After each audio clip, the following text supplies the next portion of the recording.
Salve, simpatia! Hoje eu quero conversar com você sobre um tema um pouco pesado, um pouco desagradável, mas que a gente precisa trazer para a pauta e precisa lançar luz a partir de uma perspectiva evangélica. Observe que eu não vou falar do ponto de vista psicológico, porque não tenho habilitação para isso, nem vou falar do ponto de vista do direito, uma vez que vamos abordar algo até que pode ser tipificado como um crime que o Código Penal prevê, mas eu quero falar numa perspectiva pastoral. O assunto é amargo, desagradável, mas merece a nossa atenção.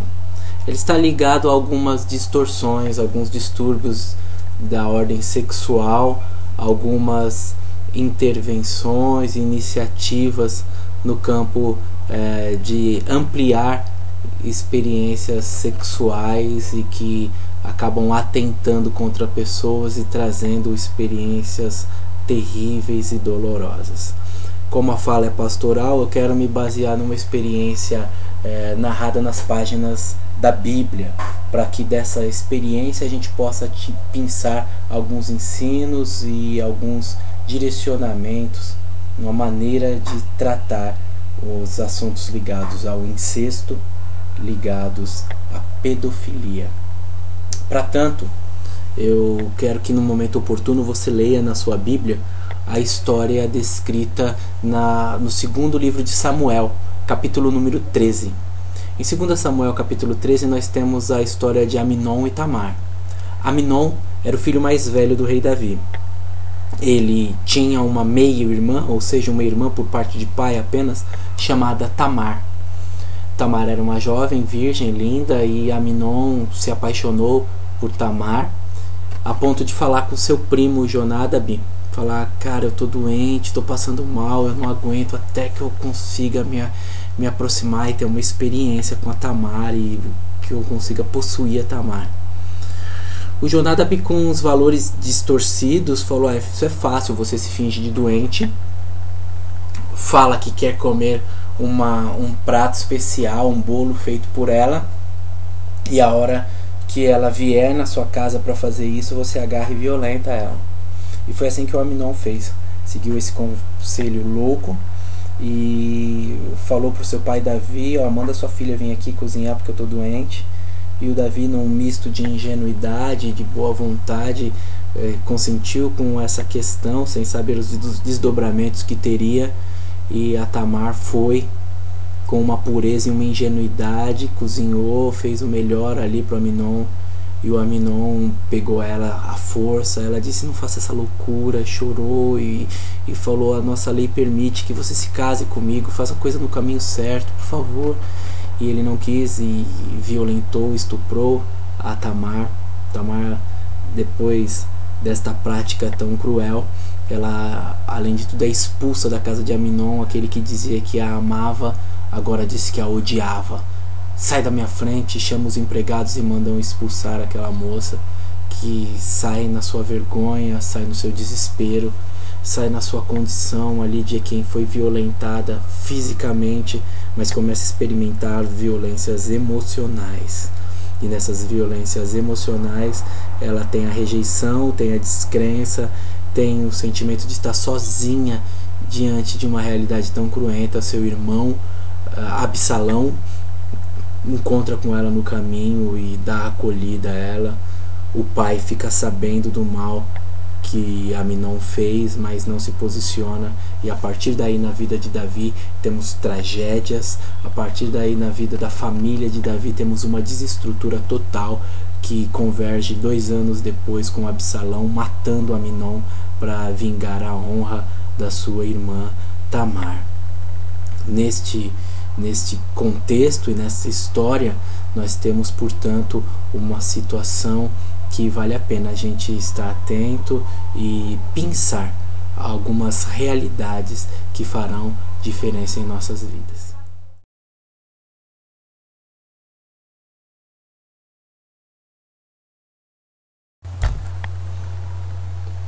A primeira realidade para a qual quero chamar a sua atenção, que depõe contra o nosso momento histórico, mas que precisa ser destacado e merece realmente um olhar diferenciado, é a questão dos desejos, da satisfação e de uma vida movida pelo prazer.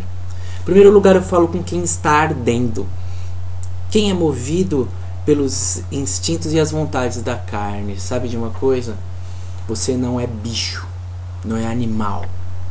É bicho que tem cio, que fica nessa condição descontrolada.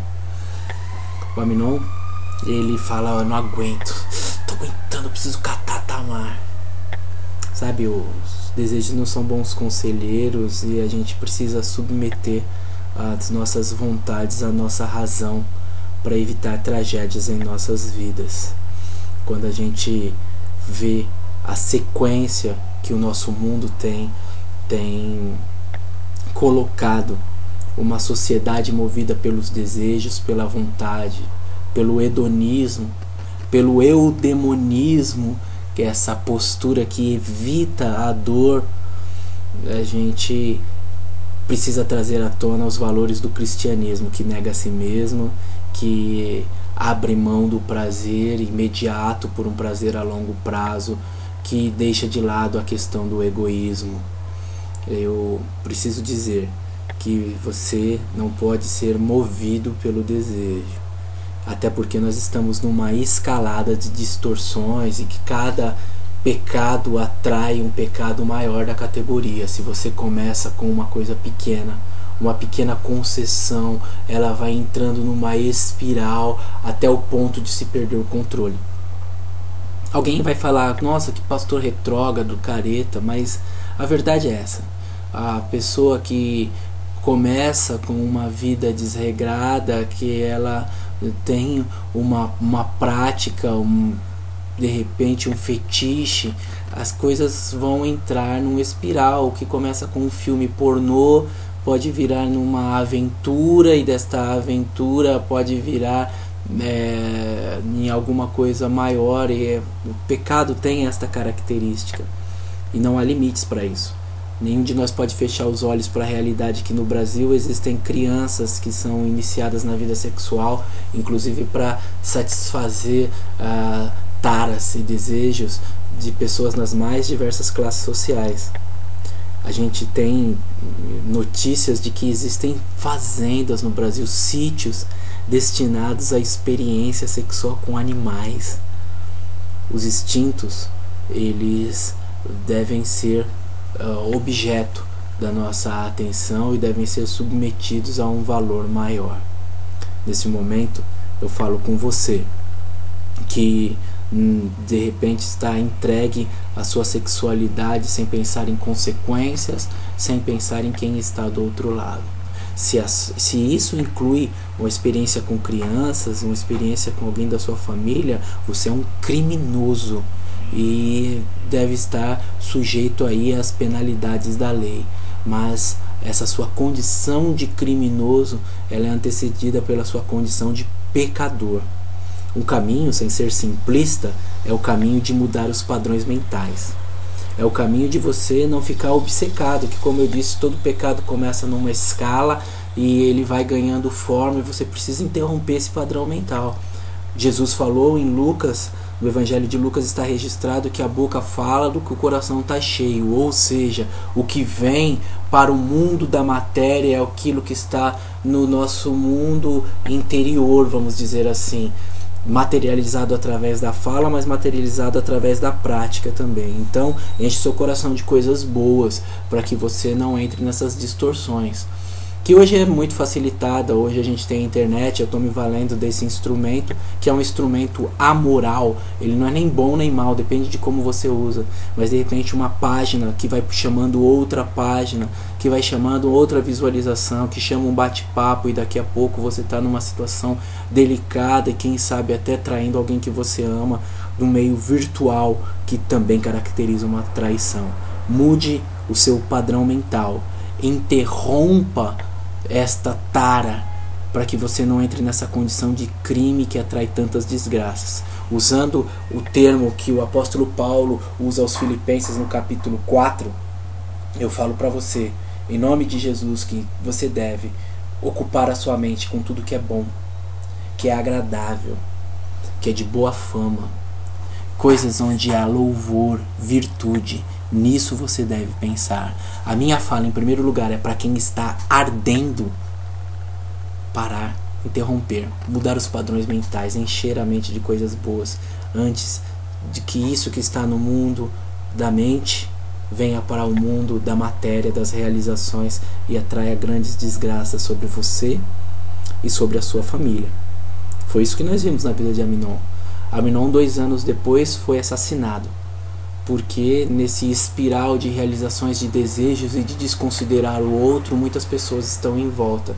E quantos são aqueles que, para a realização do desejo, têm desconsiderado quem está ao redor e atraído de desgraça para as famílias? 75% das vítimas de abuso nas suas casas veem este padrão repetido com a sua descendência.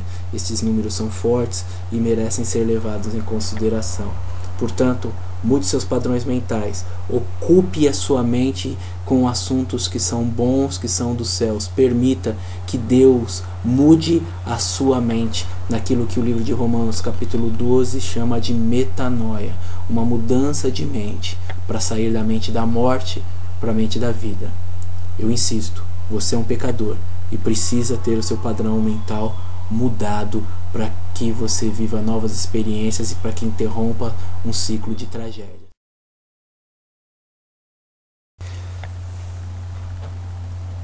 Se em primeiro lugar falei com aquele que está ardendo, aquele que é o gerador do desejo, que pensa somente em si, numa postura egoística, desconsidera os outros e numa consequência natural atrai sobre si tragédias, sobre a sua família tragédias, desgraçando toda uma existência e uma geração.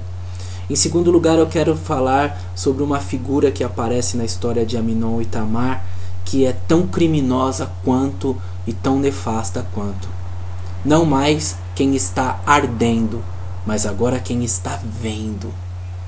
No ciclo das tragédias, nós temos aí a figura do Jonadab, primo de Aminon, que conheceu o desejo pelo pecado que estava no coração daquele homem e que ajudou a criar mecanismos para aquele pecado se realizar. Está a figura do Davi, que não incentivou, mas foi ausente. Quando soube da tragédia, um homem segundo o coração de Deus não se posicionou, e a tragédia se ampliou ali na sua casa, e a dor da sua filha foi seguramente amplificada por causa da figura de um pai ausente. Na sua vida vai ter essas duas figuras: aquele que viabiliza o pecado, que fala vai mesmo, que quando vê que tem um clima entre você e uma colega de trabalho, numa relação que não é uma relação digna, honesta, ou uma relação possível do ponto de vista realmente cristão, vamos dizer assim, vai falar, não vai, é só não pega nada, e te incentiva para o pecado. E vai ter também quem fica olhando, mas eu não quero nem tratar dessas figuras a partir dessa questão.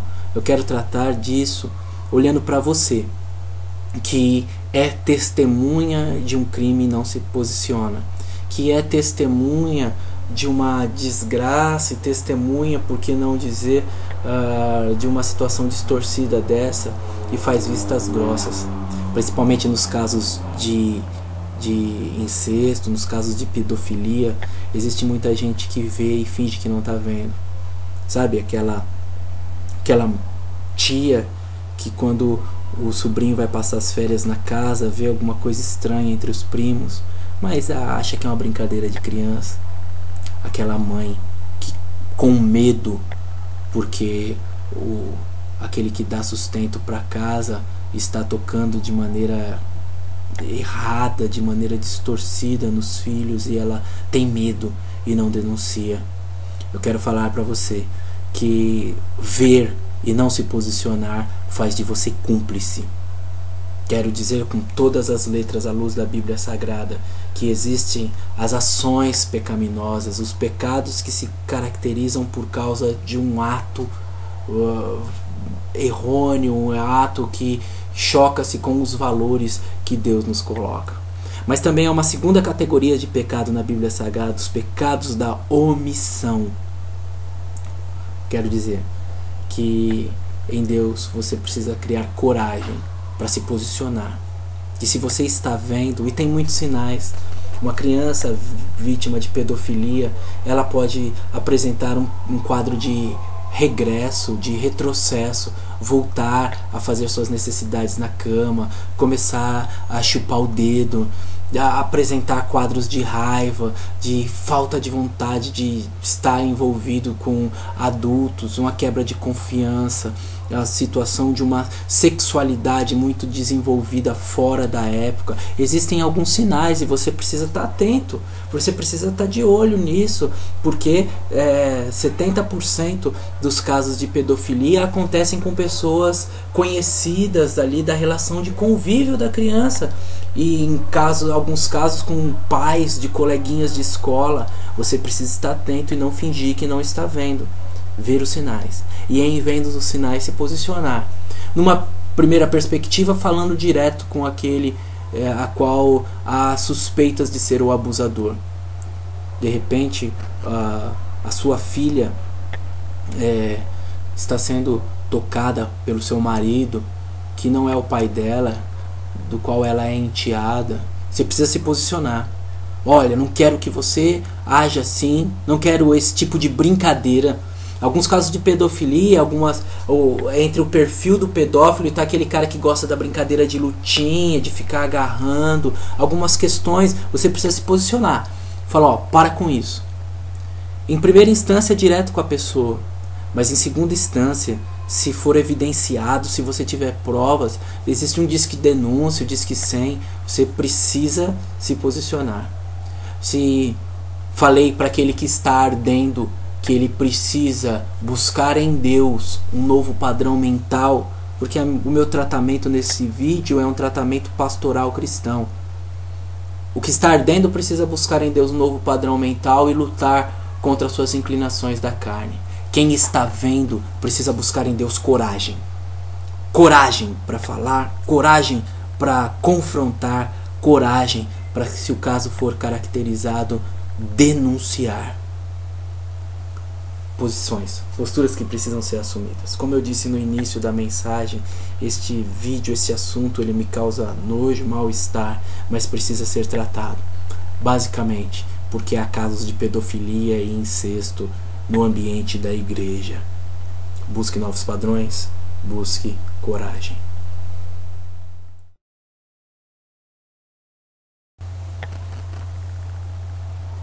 Depois de falar de quem está ardendo em desejo, depois de falar de quem está vendo e não está fazendo nada, eu preciso falar da parte mais afetada de todas, aquele que está sofrendo. A história de Amnon e Tamar mostra o Amnon desejoso, o Jonadab e o Davi vendo, e agora precisamos tratar da própria Tamar, que além de ser violentada fisicamente, foi violentada emocionalmente. Ela se sentia suja, mas se sentia também traída. Se sentia possuída, mas também se sentia ignorada. Sentia que as suas emoções e esperanças foram rasgadas e jogadas fora, mas agora ela sentia-se também desconsiderada, colocada de lado. Porque foi assim que Absalão fez, só alimentando o seu rancor. Foi assim que o Davi fez, ficando com raiva ali no seu canto. Aquela moça agora teve a sua história mudada por causa de um homem com seu desejo, por causa de uma sociedade com sua tendência, por causa das faltas de valores e de posições bem definidas. Como disse, não quero ser simplista, mas quero apontar alguns caminhos cristãos. E quero dizer que quem foi vítima da violência sexual, um homem ou uma mulher, quem teve a sua sexualidade iniciada fora do tempo, da maneira incorreta, porque essa fala da Tamar em 2 Samuel capítulo 13, versículo 12, ela fala, poxa, me pede em casamento, vamos fazer a coisa certa. Mas ela é ignorada por conta do desejo, por conta do ímpeto e desse instinto mal que estava em Amnon. A história é invertida. O que poderia acontecer naturalmente aconteceu forçadamente. O que poderia acontecer de uma maneira bonita aconteceu de uma forma feia. O que poderia acontecer com doçura e amor aconteceu com violência. O que poderia construir uma relação sólida foi interrompido com ódio, com nojo pela parte de Amnon, o que faz de Amnon um porco. Sabe, a primeira fala para você que foi vítima, que eu preciso que o Espírito fale ao seu coração e você entenda, é que você não foi culpado. Você não foi culpada. Algumas pessoas se sentem sujas, se sentem menos e trazem sobre a sua imagem, sobre si, o peso daquele ato que aconteceu alguns anos atrás, 5, 10, 20, 50 anos atrás. Tem mulheres hoje que ainda sofrem por ter sido iniciada sexualmente por um irmão mais velho, por um cunhado, um primo, um parente, um vizinho. E elas ficam com este peso de culpa e uma culpa indevida. Você não foi culpada. O noticiário, esses dias, mostrou um estuprador que, quando foi entrevistado, depois de ter violentado uma criança de 5 anos, ele teve o desplante de olhar para a repórter e falar, ela me seduziu. Sabe, a tendência do psicopata, a tendência desse tipo de criminoso é manipular com as emoções, é tentar fazer a pessoa se sentir culpada. Mas neste vídeo cristão, na minha fala enquanto pastor, você não foi culpada. Você não tem culpa e você precisa se posicionar diante disso com liberdade, dizer, eu sei, eu fui vítima de uma violência. A segunda fala para você que foi vítima de uma violência, enquanto pastor, é a fala de que aquele que abusou de você não é um padrão. Aquele que abusou de você, ele não é um representante de uma classe. Portanto, você foi traído em sua confiança, foi violentado e foi vítima da maldade humana, mas não significa que todas as pessoas são assim. Há um caminho para restabelecer a confiança, restabelecer o relacionamento saudável, restabelecer o seu valor. Porque entre as consequências deste crime está a baixa autoestima. Entre as consequências deste crime está a incapacidade de receber elogio. Entre as consequências deste crime está a amargura, a raiva, o ódio, a condição de tristeza, até mesmo algumas doenças psicossomáticas. Entre as consequências deste crime tem muitos casos de homossexualismo, que são consequências de serem violentados. Eu não estou afirmando de uma maneira indevida neste vídeo que todo homossexual é porque foi violentado. Estou dizendo que existe um recorte de um grupo homossexual que foi iniciado, que mudou seus padrões sexuais por conta da violência que sofreu. Um deles que foi público para todos foi o caso do estilista Clodovil Hernandes, que muitas vezes disse que um tio o violentou e isso mudou ali o seu padrão de sexualidade. Então, as consequências elas se arrastam ao longo da vida e muitas pessoas hoje não conseguem estabelecer um padrão social saudável, acham que as pessoas só se aproximam dela querendo alguma coisa em troca. Muitas pessoas hoje elas não têm inclusive uma vida conjugal saudável, porque quando olham para o marido lembra daquele violentador, quando olha para a esposa lembra daquela pessoa que lhe fez mal. Eu quero dizer para você que existe um caminho para apagar essa história, se não em definitivo, mas para mudar também, usando o termo que usei no primeiro tópico, mudar o seu padrão mental. Deus nos apresenta um caminho de nova vida. A Bíblia diz que Deus não leva em conta o tempo da ignorância. A Bíblia diz que quem está em Cristo é uma nova criatura. E a Bíblia diz, em 1 Coríntios, o apóstolo Paulo deixa muito claro que as coisas velhas ficaram para trás e tudo se fez novo em Cristo Jesus. Existe uma nova vida. Entregue os seus caminhos ao Senhor e permita que o próprio Deus tire do seu coração essa ferida, cure esta ferida e restaure as suas emoções, restaure a sua percepção da vida. Eu acredito num milagre, que Deus pode fazer isso por você. Por isso, quando você assistir esse vídeo, fale na simplicidade do seu coração: Deus, eu ainda tenho rancor, eu tenho amargura, eu fui vítima. Me ajuda, me limpa o coração, limpa a minha mente, estabelece para mim um novo caminho de vida, me dá novos padrões. Eu quero perdoar, eu quero olhar daqui para frente, quero que isso não se repita na história da minha família.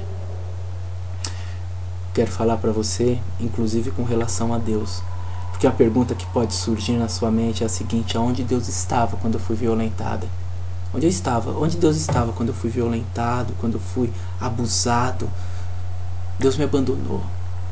Não, Deus não te abandonou. Deus olhou e sofreu. Deus olhou e lamentou que os padrões distorcidos deste mundo recaíssem sobre você e que você tivesse o peso dessa situação tão amargurante. E assim como ele viu o Filho Jesus ser objeto ali da violência, objeto da truculência, objeto de toda a maldade humana, e dos altos céus ele vendo o seu filho ensanguentado, o seu filho ali humilhado, ele não interveio, não teve ali a condição, porque a sequência estava estabelecida no meio da maldade humana e aquele processo tinha que se cumprir. Quando ele viu você também, ele não se alegrou dessa situação. Mas saiba de uma coisa: Deus tem a história nas suas mãos. E Deus tem a condição, e haverá um dia do acerto de contas. Por isso confie em Deus. Deus não te abandonou, Deus sofreu com você, e Deus exercerá justiça para esta situação sobre a qual você foi vítima. A minha fala para você é que você abra o seu caminho, o seu coração, para que Jesus trabalhe curando e estabelecendo novos padrões, para que você possa viver uma nova vida e não seja escravo deste mal que... Minha conclusão nessa história de Amnon e Tamar, uma história de incesto, uma história de violência sexual e uma história que terminou com tantas tragédias sobre esta família, e história que se repete em tantas famílias brasileiras, que com os seus padrões e sua sexualidade exacerbada leva a uma série de distorções que causam marcas que se arrastam por uma geração. É que em Deus há um padrão saudável, em Deus há um caminho para controlar impulsos que são animalescos, em Deus há coragem para se posicionar e colocar-se como agente da justiça e paz, que são valores do reino, e em Deus há cura para aquele que foi vítima. Amnon foi um homem inclinado pela sua paixão. Se você é inclinado pela sua paixão, eu quero dizer para você que isso tem um preço muito alto. Você precisa pensar nas consequências, pensar em quem está do outro lado. Em Deus há um controle para vivermos uma sexualidade saudável, sem consequências nefastas, sem algo que venha trazer prejuízo para você. Se você é testemunha, se você em algum momento viu, ou se neste momento você está vendo uma situação dessa, em Deus há coragem para você se posicionar. Se você sofreu ou está sofrendo, há em Deus uma linha divisória que tira esta dor e que reverte esse quadro negativo, dando vida e esperança. Eu quero te dizer que eu creio no milagre de Deus, que através deste vídeo, dessas percepções, pode fazer você sentir o amor de Deus e experimentar um milagre que te cura destas situações ruins. Mas eu creio também que Deus usa instrumentos dele.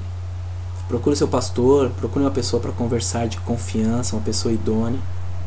Creio que inclusive que Deus usa como instrumento dele profissionais que conhecem os padrões mentais e que podem te ajudar a ver um outro ponto de vista, de acordo com as feridas que você tem de acordo com o impacto que um desses quadros tem sobre a sua vida, procura a ajuda de um profissional, procura um psicólogo, procura um advogado se você está sendo testemunha de um crime, procura o Ministério Público, liga no Disque 100 se for o caso de acusar uma situação para a qual você tem provas.